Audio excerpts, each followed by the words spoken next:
Steph. Hi, Nicole. Hi. What's something crunchy or zen you've done lately? I feel like I've been really focusing on why I say yes to things. I feel like I've been really introspective. And do you want to share why you say yes to Gosh. things? I feel like, growing up, being like a girl that wanted to do science, you never wanted to turn down opportunities, and you always want to say yes, not to shy away from anything. And I feel like I got into the trend, then like all through schooling, it was always yes to this and yes to that. And I realized as I've gone on with my life and my career is that I can choose what I say yes to, is that not every opportunity is what you need to do. Yeah.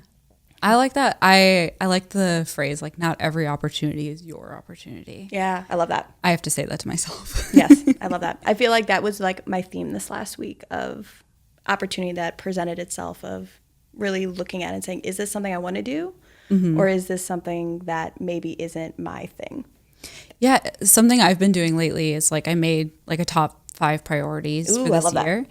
Yeah, and so when something like more of like a bigger opportunity comes up, I'm like, how does this align with these 5 priorities? And if not, no. Nope, it gets cut. It's out. Not worth the time then. Yes. Yeah, I love that.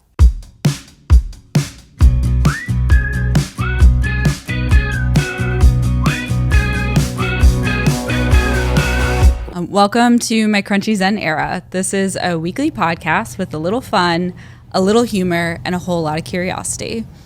I'm your host, Nicole Swisher, and my guest this week is Stephanie Moore-Lotridge. Welcome, Steph. Thanks. So excited to be here and chat with you. I'm excited too. If you could relive any memory, what would it be and why? Oh, I know exactly what it would be. So when I got engaged, I was so surprised, and I hate surprises. You guys know, me, how much I'm such a control freak. I'm a scientist. I'm a control freak. I hate surprises, and I had no idea it was coming. And No idea? No idea. Okay, None. I feel like people usually know. One would have thought, and I'm pretty observant to things. No, had no idea, nor is my husband all that sneaky. So, had no idea. I have zero memories of it. I, blacked out, completely blacked out. And partially because, so not only do I like having control of life, mm-hmm. I also don't like big crowds. And it was in the Chattanooga, or the Ripley's Aquarium in Gatlinburg, in front of about 250 small children who were cheering for me, which promptly caused the blackout. Yeah, I have no memories of it. Can you imagine if you said no in front of those kids? And the kids are just like, love is dead for them forever. No, apparently I did say yes, but I don't remember him asking. I literally have zero memories of it. If there wasn't photos, I'm not sure I believe you would have. So there's photos, there's no video? There is a video on his phone, like an old cell phone that we have in a drawer. Mm-hmm. But before the era of being able to move that type of data around. But yeah, I have zero actual memory of this event happening to me. That's amazing. Yeah. I'm just imagining these kids, their core memory being we saw this lady say no in front of the fish. Yeah. And there was a scuba diver in the tank with a sign and everything. There was a sign. Yes, there was a sign. There was a sign. And I have the sign and I know that this happened. And we went and petted penguins afterwards. Also don't remember that experience. It's there's a solid chunk of time gone. Amazing. Yeah. So I wish I could go back and relive that and be oh, actually kind of put that as a core memory. That's great. Thank you. I totally understand that now. Thank you. Okay, so I have my random grab bag question for you. I'm excited. With a cuter bag these days. If you could have a superpower, what would it be? Oh, easy. Ability to control time. Yeah. I want to just be able to freeze it, continue to do what I need to do, and then unfreeze time. So all those little tasks that take way too long. Yeah. That you could just do them, and then they wouldn't waste your day. Yeah. Control time, hands down. That's great, because one of the things I was going to mention to you today is that I wish I was rich enough to have a personal assistant. Oh my God, right? Yeah, because I've been having to return stuff, which I might have ordered a bunch of stuff online. I'm full support of it. For reasons. Full support of it. And then half of them needed to be returned, and I was I have to go to the post office, and I have to print this, and it just was taking up a lot of space in my head. I get that. And I'm I would have loved to just give it to someone else. Yeah. I much prefer online shopping to in-person shopping. I do too. I'm usually not that far off though with like, I don't know why, like new brands I'd never tried. And I was like, okay, half of these have to go back. Yeah. But now I know. But I feel like that's also just like women's sizing, right? Yeah. Like I can buy the same, like a different dress in the same size and like half of them fit and half of them don't. I'm like, cool. Yeah. Consistency. It's brand by brand. Yeah. Completely different. Yeah. I'm like, great. Especially professional clothing. Oh, the worst. Yeah. Dress pants. Completely off the chart different than any other piece of clothing I own. And I'm like, yeah. Yep. Steph, would you like to give a disclaimer today? Nicole, I would love to give you a disclaimer today. So I'm an employee of Vanderbilt University School of Medicine, the Vanderbilt University Medical Center, and the Vanderbilt University. And so everything we're talking about today are not endorsed opinions of theirs. They are all my own opinions and my own reflections of my viewpoints. Thank you so much for sharing. I understand. Thanks. Appreciate it. Steph, what do you do for a job? Oh man, Nicole, what do I do for a job? I do a whole bunch of different things. I wear different hats. I am what I consider an educator. So I primarily teach in our School of Medicine. And so what that means is for my first year medical students, I see them in classrooms. We do small group learning together. In my upper level, third and fourth year medical students, I'm doing curriculum design and helping mentor them through research projects. And in addition to those things, I also have roles in the medical center, is that I'm part of the Department of Orthopedics, where I oversee part of our summer research program. And I also help our undergrad campus, where I do mentorship for kids doing research projects. I do a little bit of mentorship for our first year students coming in. And also am thinking about taking a new opportunity, which I'm excited to tell you about, that I'm going to be teaching a class in the fall that I just found out about. Yeah. So a little bit of everything. When was the last time you taught a class, or have you? I teach a ton in the medical school, but this will be my first time teaching 160 undergraduate students. Okay, I was like, I thought you were a teacher. I teach. Okay. Yeah, it's going to be a different class than I'm used to teaching, and just a slightly different population. Cool. But yeah, super excited. Do you want to know something kind of embarrassing? Always tell me. I had to Google what orthopedics was because I was like, I know she does more than something with feet. Yes, I do more than feet. All of the bones and muscles. Which apparently that's all I thought orthopedics were. And honestly, fair. Like feet are very important. Foot pain is very much a limiting thing. But yeah, no, I've been part of our Department of Orthopedics since 2013 when I started graduate school. Cool. I just always liked bones and muscles, but I'm not like the MD type of doctor. I'm like the PhD science type of doctor. So like I can't actually fix you. Oh, okay. But I can tell you about what's wrong with your body. Okay. In very, very great detail, in minute details. And then I will take you with me to the doctor to explain to them. Yes, I'm very good at that. I have all the connections. And now I teach about all the things bones and muscles do. So nice. Yeah. And what did you think you were going to do, like when you were in middle school or high school? It's so funny. I always loved science, but I actually thought I was going to work for a coroner's office. I know, crazy. Wait, me too. Really? No jokes. Love it. I wanted to be a forensic anthropologist. Yes, I wanted to be bones, and I'm convinced it was all the television influence I had around me at the time. CSI, Bones, like all these great shows that were on. I actually when I went to college, my undergraduate degree was in forensics. Oh, and I was like, this is going to be great. Yeah. I was like, I did an internship at the coroner's office up in Cleveland. Like, I was like, this is what I'm going to do. And I got through my first semester, loved all the science, but had this experience where they took us out to this farm where they had buried animals and they were watching decomposition happen. Uh-huh. And I'm like, okay. And this was up in Ohio. So like not as cool as like University of Tennessee has like a full body farm in Tennessee. We weren't that cool. We had like pigs. But I promptly realized that maggots and me are not friends. And I was like, no. And I like had such a visceral reaction to hating maggots. And I went to my advisor. I'm like, so I love science and I love the toxicology parts we're learning about. And I love like the lab stuff. Don't love dirt and I don't love maggots. And he's like, that's going to be a problem.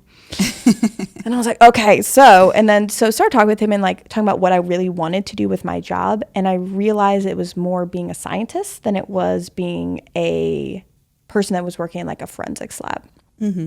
And more on the academic side. So I switched my major when I was like halfway through my freshman year to be molecular biology and biochem.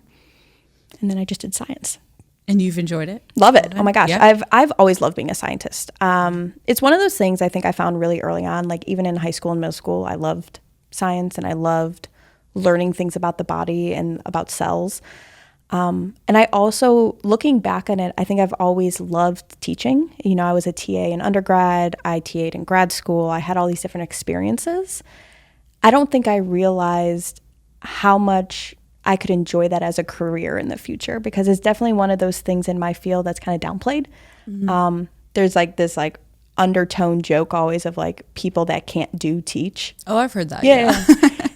I feel like it's one of those things that's prevalent across professions. And, you know, I did the hard science thing. I worked in a lab for many years after I got done with my PhD, co-running it and, you know, writing grants and doing that. And there was so much of it I loved, but also mentorship was my main thing I enjoyed, and teaching was the main thing I enjoyed. And so now I'm doing that full time, and it's awesome. Yeah, I mean, I love teaching and I love mentoring. Like the part of being at a big firm that I really enjoyed was that I got to train the younger associates. Oh, that's awesome. Yeah. And just like see them like flourish and grow. And a lot of them are doing like a really great job now. So all because of me, obviously. But you get to be part of their journey, and you get to like see them grow and see them blossom and, you know, experience hard things and get through them, and you get to celebrate that with them. Like, it's great. Yeah. I love it. What surprises you about where you're at now? You know, I wish I would have made my transition earlier.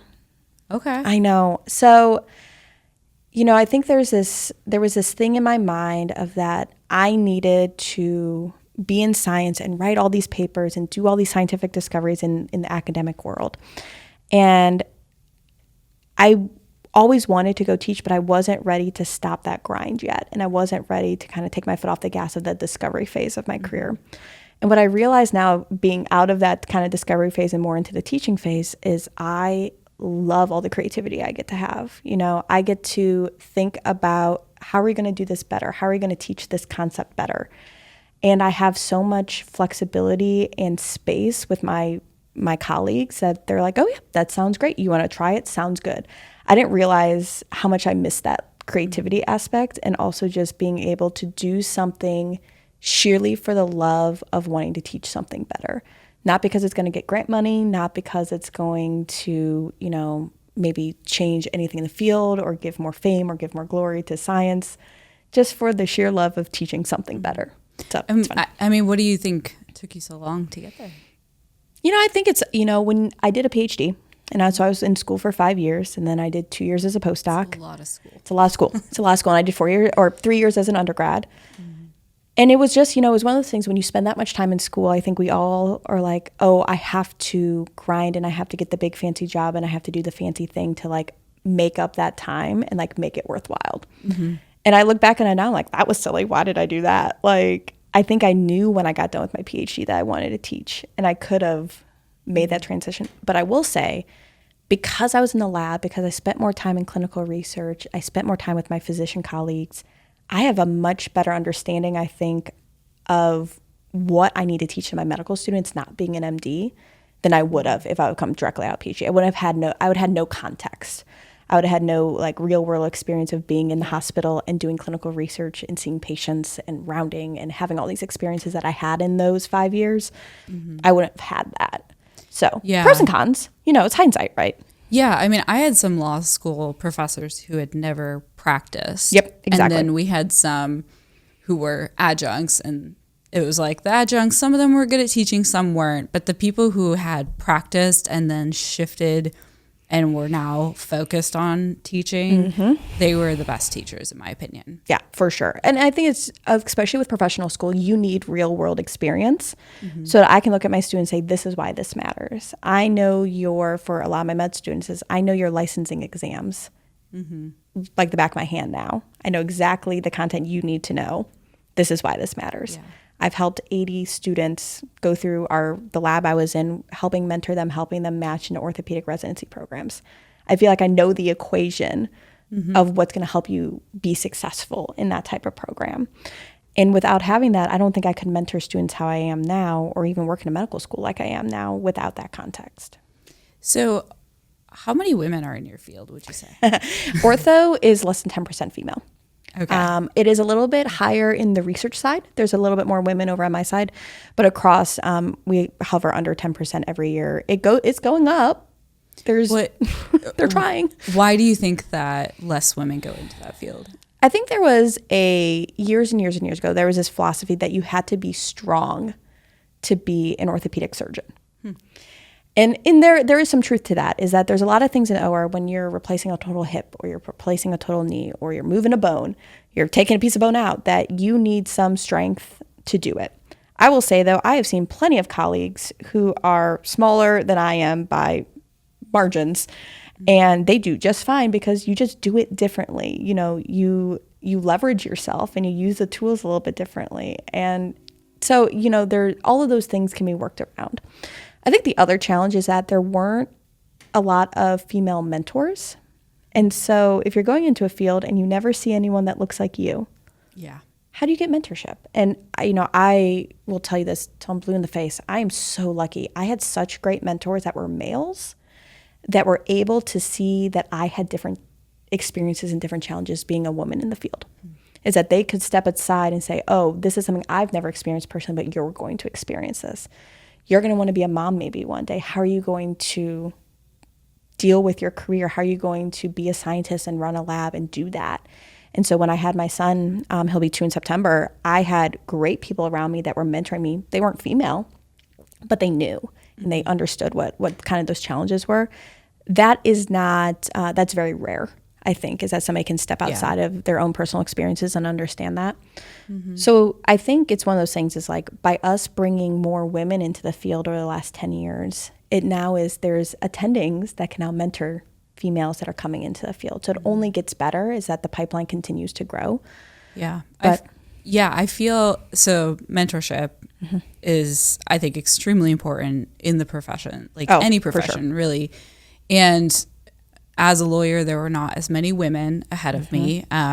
There was also, one might say, the class ahead of my generation was difficult. Like the women can be very difficult to work with. Same and part of what like I've faced is, well, we went through it, so you should do it too.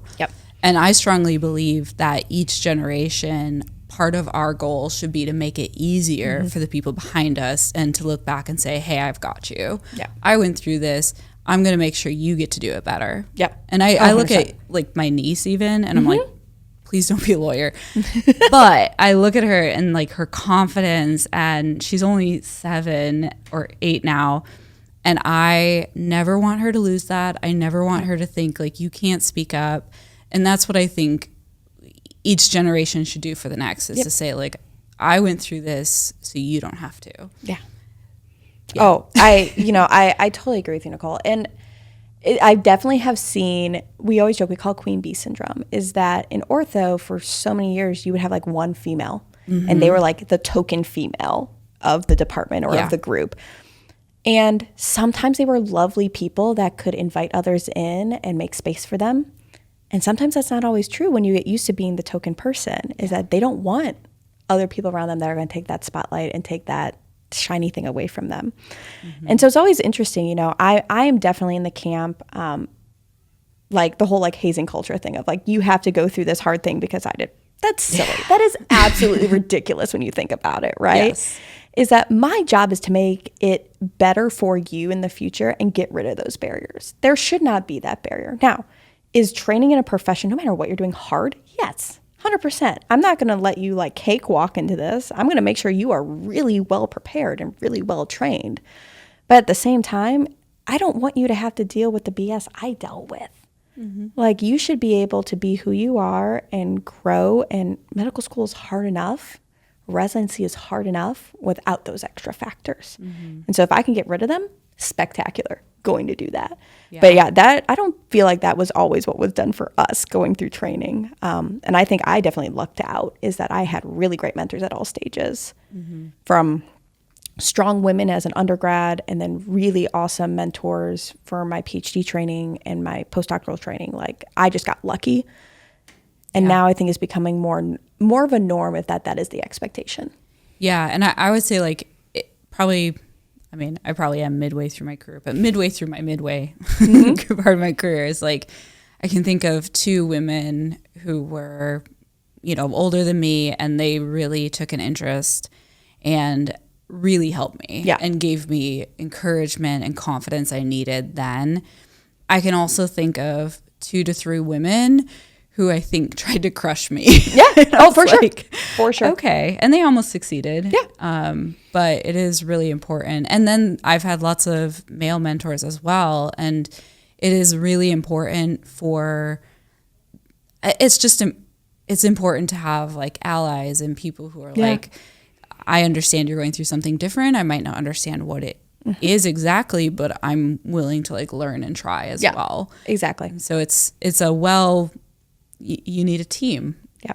Which brings us to, I wanted to talk to you about the paper that you've been working on about mentorship teams. Yes. Can you tell us a little bit? Oh my gosh, I would love to. So it's under review right now. So we'll cross our fingers. So what that means is some big fancy people out there in the ether are reading it right now and deciding if they want to publish it. Nice. Love it. So now we're in this waiting game. One of the things that me and some people I've been working with are really passionate about is how do we optimize mentorship for students that are doing research, particularly medical students doing research. And one thing we've been talking about is, you know, a lot of mentorship, no matter what field you're in, is normally like a one-on-one relationship. Mm-hmm. You have one person and one student that you're mentoring through either a task or a process or like a career advancement like that, right? What we're learning, though, is that that model may not be the most effective in every environment, especially so right now, you know, you're aware, science world is a little bit of chaos right now. Mm-hmm. We'll leave it at that. But with chaos comes opportunity for change and opportunity for growth. And one thing we've been thinking a lot about is saying, okay, if research resources are maybe changing, how can we still give students really good opportunities and lower the burden on the mentor to make that a possibility? And so one thing we're proposing in this work is to use what we call team mentorship, where it's a team of faculty members that maybe have different expertise that are working together to mentor one or a small group of students. And why we're trying to, you know, think about this model is it lightens the load on the mentor. Because a lot of times I've talked to people like, why don't you want to mentor something? They're like, I just don't have time. Yeah. Or I don't know how. I don't know what skills they need, and I don't have all the skills they need. Mm-hmm. So by working as a team, it kind of fixes those problems, right? Is that you're not the only faculty member they're reporting to. Your time is one of many people's times. So maybe you don't have time right now, but maybe your colleague does. And so I was curious when I read your paper, like, so you definitely like different expertise, as in the medical field and what they've been researching. Would you also be looking at different strengths and weaknesses, like as a person? Sure. I think it's really important. It's not something we dove into here because I think some of those things are hard to quantify, right? Is somebody maybe a little bit more compassionate versus maybe somebody is a little bit more analytical and better at writing and having an analytical mind to describe an idea. I think there's a lot of personality traits, especially in medicine, that making our students and making our future doctors more well-rounded is a great problem, right? Yeah. I love that for them. I love them to work with somebody that's maybe super analytical, super to the point. I want them to work with somebody that maybe is more creative and thoughtful in that realm and maybe takes a little bit more time to work through a problem. Because let's be honest, working with patients in the future, not every patient is the exact same patient, right? And I think they can learn a lot from faculty who approach problems different ways. And my hope is that if we can use this mentorship model, so this is the reason we started talking about this is the model that I trained people under. So myself, along with a orthopedic surgeon I used to work with, and still work with, is we would mentor students together. And we had similarities and we had some overlap, but we also had differences. So that I was a PhD by training, he's an MD PhD by training. I have a different skill set than he had. He had a clinical skill set, I had an educational skill set. And so by us working together, it allowed us to pull all the positives in and give them more than just one person could have given them. And it also allowed us to balance our schedules, is that when he was in the OR, I could be with the student if they needed help. When I was teaching and wasn't available, he could be there to help them. And so it's, I think, a very helpful model, but definitely not the norm in our field right now. And actually it's dissuaded against almost, is that there's this kind of lone wolf syndrome in science, is that you need to be running your lab on your own, and you need to be doing things on your own. And collaboration's important, but leadership is like a solo event a lot of the time. Yeah, and so a few like words that kind of jumped out at me that I feel like maybe go along with this are like, it helps with emotional intelligence, curiosity, hope, resilience, communication, collegiality. Love that. Yeah. All those, especially the collegiality part. Like, here's the thing. Everyone's working as teams now. All of medicine is a team sport. True? Being a lawyer, team sport, right? You would hope. We could work on that, I think. Always room for improvement. Always room for improvement. We're always improving. We're improving. Growth mindset, right? We like growth mindset. But yeah, it's one of those things that I think we actually have an opportunity right now with the changes that are happening to science is to redefine what the norm is. We get to take a step back and be creative and be thoughtful, and instead of reacting, taking a second and say, okay, what is the best structure? How can we do this that both financially makes sense, but also for people's time and energy and effort and burnout, which is a very real thing across professions. How can we do this in a better way? Yeah, I think one thing that kept coming to mind as I read it was how important solid communication is in it. And one thing I have experienced in the last few years with something I've been going through medically is that my doctors struggle to talk to each other. And I felt like I didn't understand why they weren't working as a team as much, and why the person who didn't have as much cognitive ability was having to like, why are you the one that's controlling that? Me. Why me? Why is lots that of my questions. So I'm just curious if that is part of what it could foster and help fix. Maybe? Yeah, for sure. And I think it's also, that is something I think across our medical system here in the States, there's a flaw in it. You know, we have electronic health records, right? We write all these notes and we write all these things. Not everything makes it in there. And not every piece of data makes it in there. And then they don't all have access to the same, it's like it's going somewhere, but this clinic doesn't talk to this clinic, but they know you're going there. Exactly. Yeah. So then it's like, is your information being sent? How do we get your information there? And I'm honestly, I feel like one of the things I've learned about the medical field more than anything is that there is such an advantage to having somebody in your court that knows the system. And so like when my parents have had medical issues, I know the system, I know enough people, I know who to call, and all of a sudden access to care is so much easier because you know the questions to ask, you know the people to talk to, you know the pipelines you're supposed to follow to get XYZ appointment, right? When you're going at that and you don't have an advocate, it is incredibly challenging. And I do think that's one thing, you know, systems like Vanderbilt systems, other medical systems are doing this, is that they have patient advocates built into the system to help navigate that. However, there's never enough of them. Yeah. And it's one of those things that I think communication is such a foundational thing. We teach in the medical school. How do you communicate not only amongst your peers, but also across disciplines? How do you as a doctor talk with the pharmacist? How does the pharmacist talk to your physical trainer or your physical therapist and your OTs and your PTs and all the other people that are part of your care, right? Communication is super important, but also being able to listen. Just because you can talk doesn't mean you're listening to the person on the other side. And so, you know, I hope that like this mentorship model we're talking about, where it would break down is if people can't communicate. If part of that mentorship team, if they're not talking, it's just going to be confusing for the student. So we wrote in there is like, it is a very real need that you need to be able to talk to each other and understand what the goals are at the faculty level before you bring in a student. It is not their job to read your mind.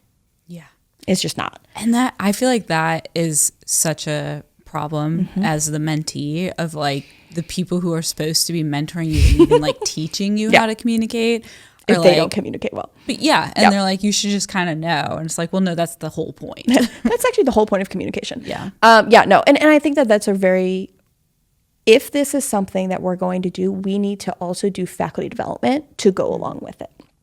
Is that some people are just naturally good communicators, is that they've been trained, but not everyone is. Even people that have undergone training still aren't great communicators sometimes. And so not only do we need to continually train our students to be better, right? But faculty development, you never stop learning, right? And you should continue to learn even when you're done with your career. Yeah, and so you're also doing this gamification. Yeah. It's called, is that right? Gamified learning. Yeah, Gamified learning. Yeah. And so is that going to be connected with the teaching that maybe? I love that idea. It could be. Okay. I hadn't thought about it in that space yet. It totally could be. Thank you, Nicole. You gave me a new project. I love it. Yes. I love it. Yeah. So I am huge into what they call quote, quote, active learning. I loved it when I was a student, when it was just hitting, aging myself. So I'm 33. I was in college from 10 to 13. It was just kind of hitting the scenes then of, people starting to do games in class and Jeopardy and all these other things that were like built into education, right? And I loved it then. And I was like, I loved learning like that. Having a little bit of a competitive thread throughout really helped me apply information. Mm-hmm. When I got to a place where I'm teaching now, one of the things I like to do is saying, a lot of topics I teach in the first year of medical school. So I teach biochemistry. And what that means, it's fancy, really intricate details about what's happening inside of your cells. Things that Nicole doesn't know. Things that most people don't know. And I would argue things that you need to know as a doctor, but you need to know them in application, maybe not in the granular detail that I did as a scientist. That makes sense, yeah. I care a lot more if you know about physiology and how the body is working than I do if you can tell me about this metabolism pathway. But yet I need you to know that so you know how drugs work as a doctor. Fair. So a lot of what we've been trying to do then is saying, I know this material maybe isn't the most exciting, but how can we make it exciting for you? How can we take this material and say, we've taught you it. Now let's apply it in a real world scenario. And so one of the things when I took over part of our teaching for the first year, I asked my faculty, I was like, hey, can I make an escape game? Mm-hmm. And they looked at me like I had 3 heads because they're like, why would we do that? And I was like, here's all the literature that shows there's tons of work that people have done out there about giving escape games to students in health professions education and showing that it not only enhances their enjoyment of learning the material, but it does help with retention of that information. So I think that I see our background folks. Summer, do you know what an escape game is on the computer? I do not. Okay, let's say because I didn't know what that was either, and I played your escape. Room, right? No, but it's sort of like it's on the computer. Yeah, escape room on the computer. I played the game you played in the sense that I wouldn't have been able to get it correct except you gave me the answers, but I walked through it. Science was my worst in school. It's okay. Just so you know. It's okay. English was my worst, which was probably one of your stronger. Which was my major. Yeah. Okay, so no. It's for whatever that was worth. This is why we're friends, Nicole. This is why we're friends. Okay, so explain what an escape. Yeah. So have you ever done an escape room? Like you go to a place. No, I'm terrified of an escape room. Because you get locked inside. Yes, and I'll never get out. And I won't be clever enough to get out. In fairness. It's my deepest fear. Totally get that. Do you're a big reader? Yes. Do you read Abby Jimenez's book? No, but I might need to. Okay, you need to. So Say You'll Remember Me just came out. Lovely. Spoiler alert, pause if you're reading this right now. There is an element of it where they get trapped in an escape room overnight. Because it could happen 100%. And honestly, the way they tell it in the story, I'm like, yeah, that could happen. That could definitely happen. But you need to read the book. It's lovely. Okay. I just love her writing. It's just great. I love puzzles. I think puzzles are great. I love a good board game. I think a good game is great. Yes. And so what we wanted to do is take some of those elements and bring them into education and bring them into a science-y context. Mm-hmm. So what we wanted to do is, so some of the lectures I had to teach is what's called cell signaling, i.e. how do signals from the outside of your cell transfer to the inside of your cell and tell it what to do. Okay. The answer is there's a lot of different pathways and a lot of different intermediate and a lot of different things that the med students need to know. Okay. And they need to know, how does it get in the cell and what's the cell made of and all those fun things. Mm-hmm. And so we took this material, and my goal was to set up puzzles that tested said material. That's what you saw in mine. Yes. So first year we did this. We actually printed it, and I had them work in small groups at tables and do it. But then I realized I killed so many trees having to print this thing because everyone needed a different packet. And it was a whole thing. And I was like, So I didn't want to kill the trees this year. So the one you've played is the new and improved version. It was very fancy. I liked it. Oh, thank you. It looked good. There are. I'm not going to take all the credit for that and I'm going to tell you how I made it. Okay, I was wondering. I was like, did Steph do this? Thank you for thinking I She's did. Like really good at software stuff. No.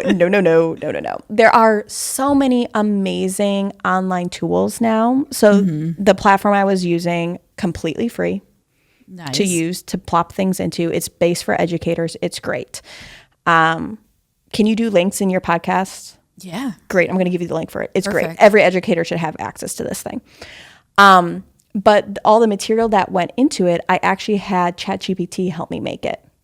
We love ChatGPT. Because we love ChatGPT. I love ChatGPT. It's been mentioned in like the last 3 or 4 episodes. I love that. I love that. Yeah. So, and actually I'm working on a paper right now with one of my friends that's up in Michigan about how can we use ChatGPT to make games in education. Cool. So many different ways, right? And so what you got to see, so the escape game is students will log into it now, and they have to do a series of puzzles that use all that knowledge that they learned in class to collect keys as they go throughout an abandoned hospital. And when they get through this abandoned hospital in the basement, there's this chest that they have to use their 4 keys to get a code, and then the chest opens and gives them like a science prize. So that was the last code. Yes, that I forgot to give you. I couldn't figure it out. I'm not gonna lie. It's okay. I hope they'll be able to. Last year they did. We'll see. I'm if sure this year they can. But I'm glad at least you got to that point, because that means my like building of it went right. Yes. So that's a solid check mark.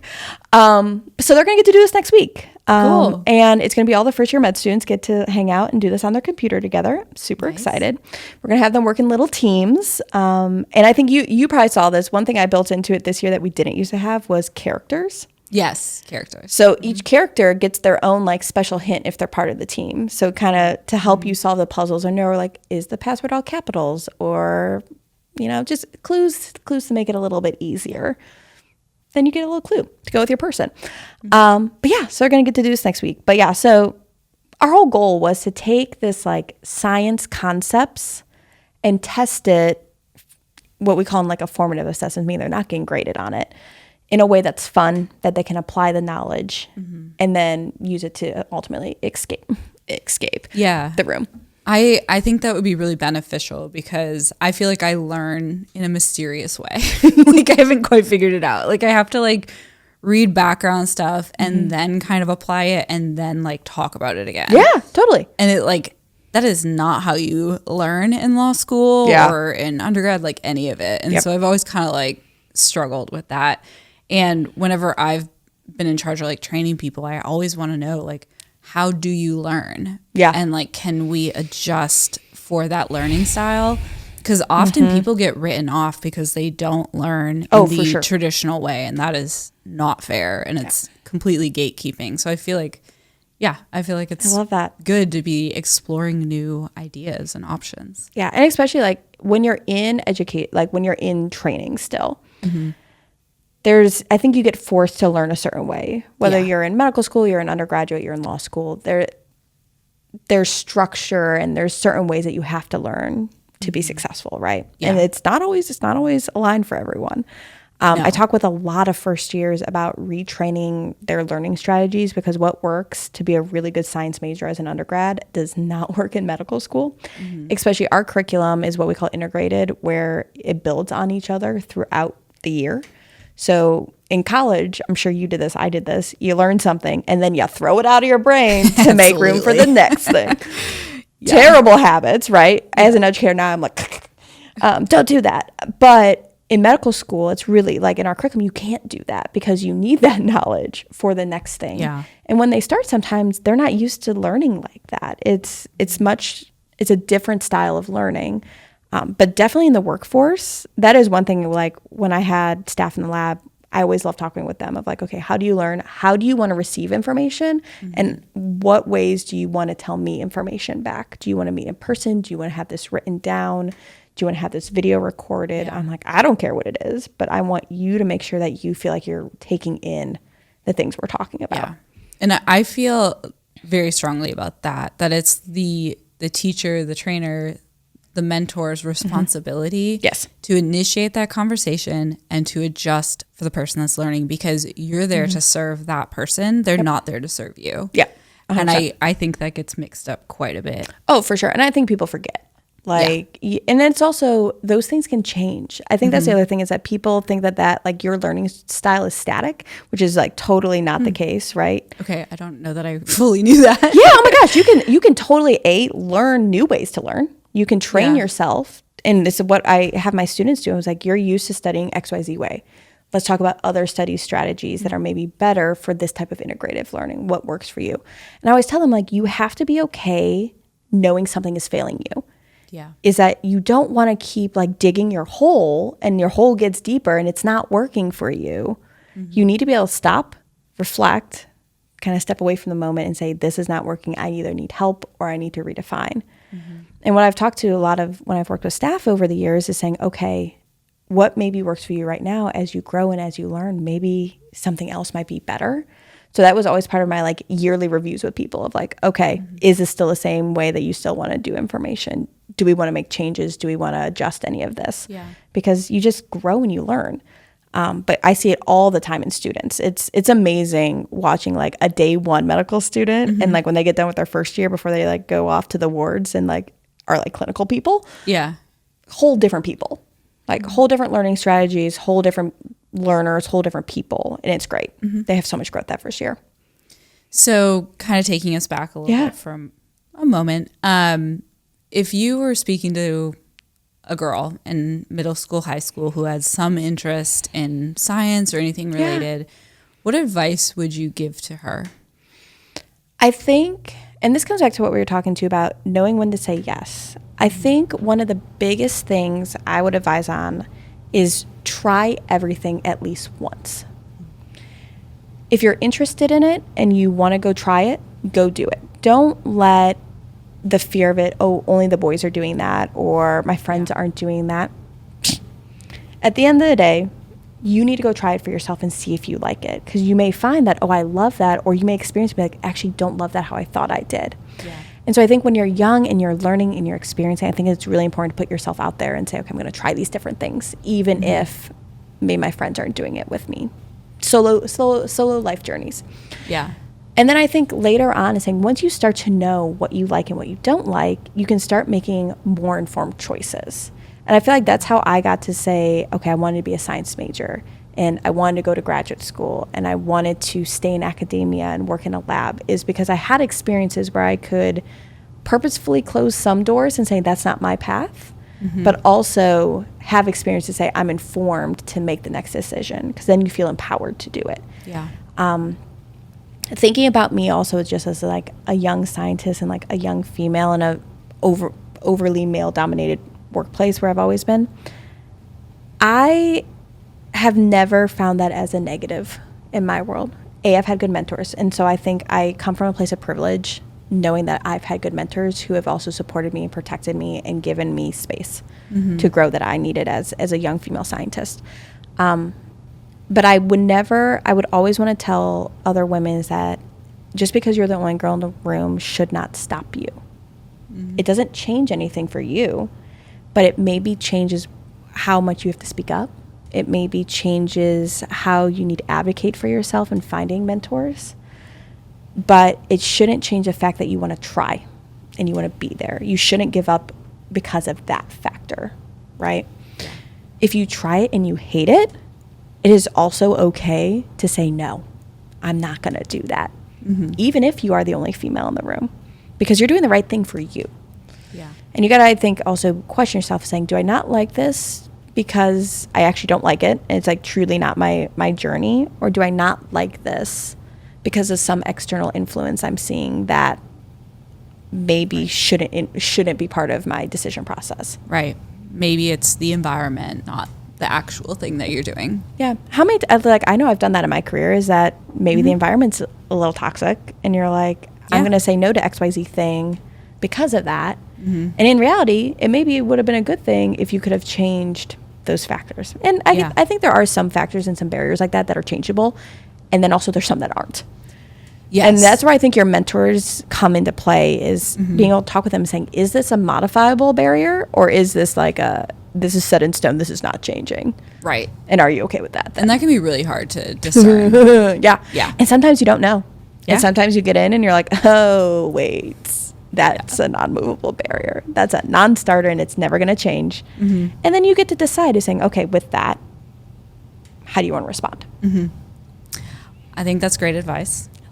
I'm going to ask you another question now. Please tell me everything.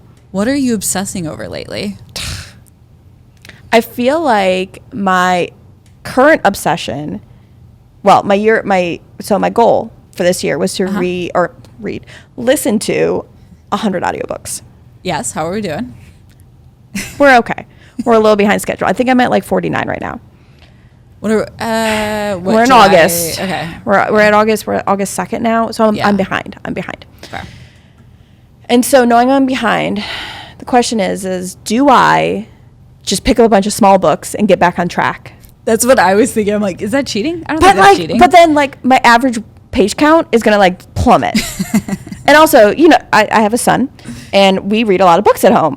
Do I get to add Crinkle Crinkle Little Car to the list? Maybe it's like, depending on how long they are, you combine them to be one book. To one book. Yes. But like I have read Crinkle Crinkle Little Car every night, twice, at least for 6 months. So that is like at least 500 pages of Crinkle Crinkle Little Car at this point. And that is what he is obsessing over. And that is what he is obsessing over. Bedtime books with mom is what we're obsessing over. But yeah, so, you know, I think it's one of those things like when you set goals like that for yourself, like I knew it was going to be a reach. Yeah. But also I'm okay if I don't meet that goal because I know I've read a lot of books this year and I've learned a lot of things and I've enjoyed it. And I don't want to not enjoy my audiobook time. So I think I'm just going to keep on keeping on and see where I end up because like fall's coming. Yeah. Cozy fall with like a nice warm drink. It's time to watch Gilmore Girls. Time to like sit with my audiobook and read a little bit. Like my time is coming. Yes. Summer's a little less. It's like the fall into winter is hibernation mode. So like that's when you read a lot anyway. It's cozy season. And I love being cozy. Yeah. That is my favorite thing in the world. Yeah. So I think that's what I've been obsessing over of like, does the number matter? And like, do the metrics along with that number actually matter? Because also like, you are obsessing. Oh my God. But also here's the thing, Nicole. Who sees this but like my 3 friends that are on my Goodreads with me? Like nobody sees this. Nobody's seeing it. Nobody's judging me. Nobody would care. But in my mind, I had set a goal and I have not achieved said goal. Oh my gosh. Well, I am obsessing over Escape to the Country. Ooh. Have you watched it? No. Tell me all about it. Okay. It's on the BBC. Watch it with the YouTube.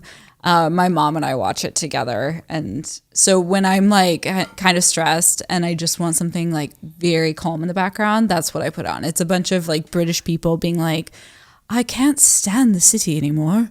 I need to escape to the country. Yes. And then they go very like calmly like through. It's not House Hunters. Like it is very calm. And in the end, most of the time, they don't buy any of the houses. It's just like, we're just perusing. Yeah, and they're like, we hope that they find something in the future. Yeah. And I'm like, I love it. That's so funny. That's also so different, I feel like, than Americanized television. Where, like, all those house shows, like, somebody told me once that they're all staged. Yeah, they are. It's like they've actually already bought the house, and like one of the houses is their actual house. I know 2 people who were on House Hunters, one international and one in Minneapolis, and it is staged. That is so disappointing to me. But also, for practicality purposes, totally get it. Yeah, totally get it. Totally get it. But, so did you bring a recommendation for our audience? So because I've been on this audiobook kick. Yes. I think we've talked about this in the past. We definitely have. My favorite app in the world is Libby. Mm-hmm. Okay, so if you don't already have it, everyone should have Libby. Which I do. We figured out I do have Great. it. Good. So it connects your local library card. Mm-hmm. And not only can you get ebooks on it for freeze, you can get audiobooks on it for freeze. Yes. Which is great for somebody like me because like I used to be like an exclusive Audible person. Mm-hmm. And also, Same. Did you know you have audiobooks on your Spotify? Yes, I did. Okay, so nobody told me this till recently. This is where I listen to my really bad rom-com. Oh, I love that. Yes. I'm all about a bad rom-com. It's great. And also I love it on Spotify because you don't like Libby. The one downside is that much like the library, you have to wait for a hold if it's not available. Fine. On Spotify, you have what is like 15 hours a month or something. Yes. Something like that. And I have hit that before. Oh, I hit it frequently. But because I listen to so many audiobooks now, I listen at like 2 to 2.3 or 5x. So it's like, so you can listen to more. Exactly. Didn't even think of that. Okay. Love that for myself. But I just love Libby. I think it's such a great app to like make books more accessible to people and take them with you versus paying $15-20 bucks a month to have one book. Yeah. That is not like, that would be unsustainable for 100 audiobooks a year. But Libby is making my dreams a reality. That's great. Yes. So that's my rec for you. I love that. My recommendation. Ooh, tell me. I had to write it down. It's the Resetter podcast. Ooh. It's the July 28th episode called 4 Simple Lifestyle Tweaks for Deeper Sleep in Perimenopause. And I almost didn't say the perimenopause part because I actually think this is just like good for anybody. I'm not in perimenopause. In case you're wondering. But it's really good. There's like this summer, I'm just like laughing to see.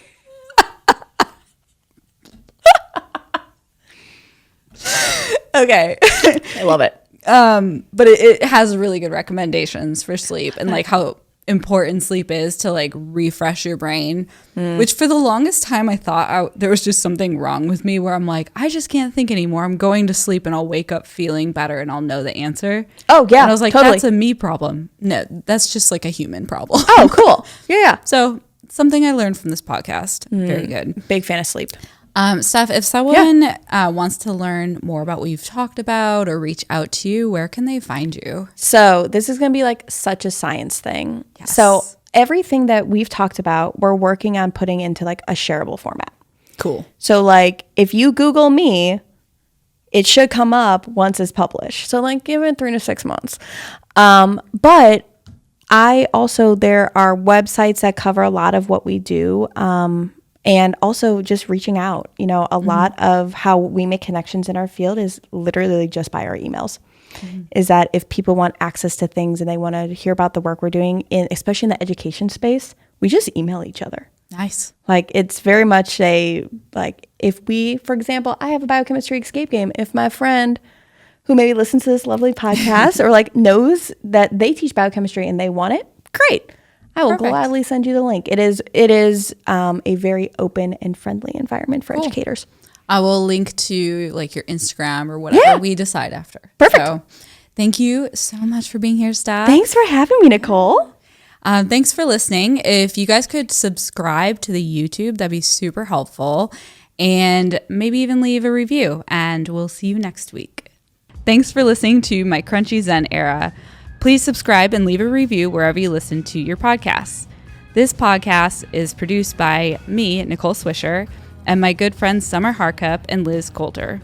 Editing is by Drew Harrison Media, and recording is done by Lagos Creative in Nashville, Tennessee. Thanks for hanging out. We'll be back next week.